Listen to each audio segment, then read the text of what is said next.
Earlier this week, I had a discussion with a new partner that I have or with my business. And towards the end of the call, I did this thing that I think many other people should and business owners should do that can sort of really seal the deal. So, what a lot of business owners tend to do and entrepreneurs when they're forming partnerships is like, hey, you send me business, I send you business. And then you like kind of do this handshake. And it's like, all right, cool. Yeah, this is how we'll share in percentages.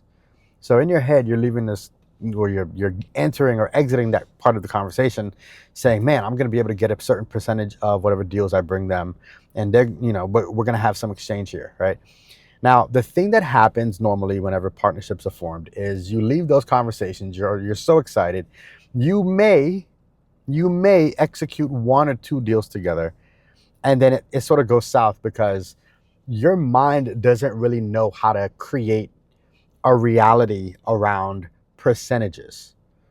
Our minds love to have absolutes. So towards the end of the conversation, I was like, hey, look, first thing that I'd like for us to do is to establish and formalize this partnership with a partnership agreement, right?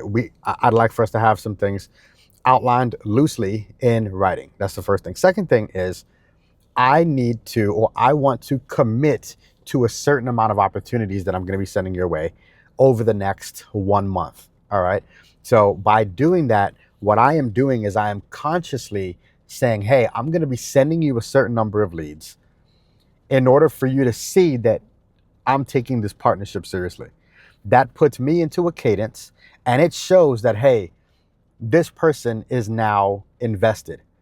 That partnership becomes way stronger when they see that both parties or one party is starting to really lean in. The other party starts to lean in as well. So if you say, hey, you know what, I want to partner with you, and what do percentages look like? If they say this is what the percentages look like, if you land 10 deals, then you'll be able to generate 10, 15 grand.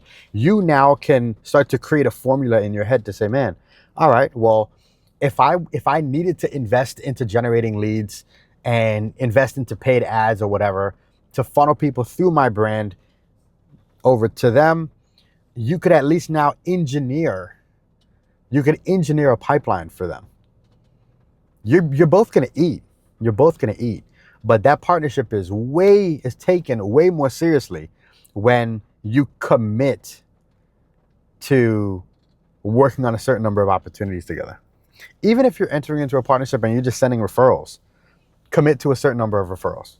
Say, hey, look, over the next month, it's June, it's the beginning of June. I would like to commit to sending you 20 20 potential qualified opportunities by the end of the month.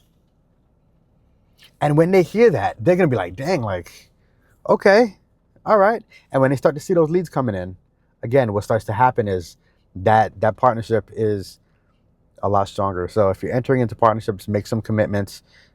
Push yourself a little bit. Perform, because that's really where a lot of fruit is going to bear. Once you see that someone's taking this extremely seriously, partnerships are amazing. All right, peace.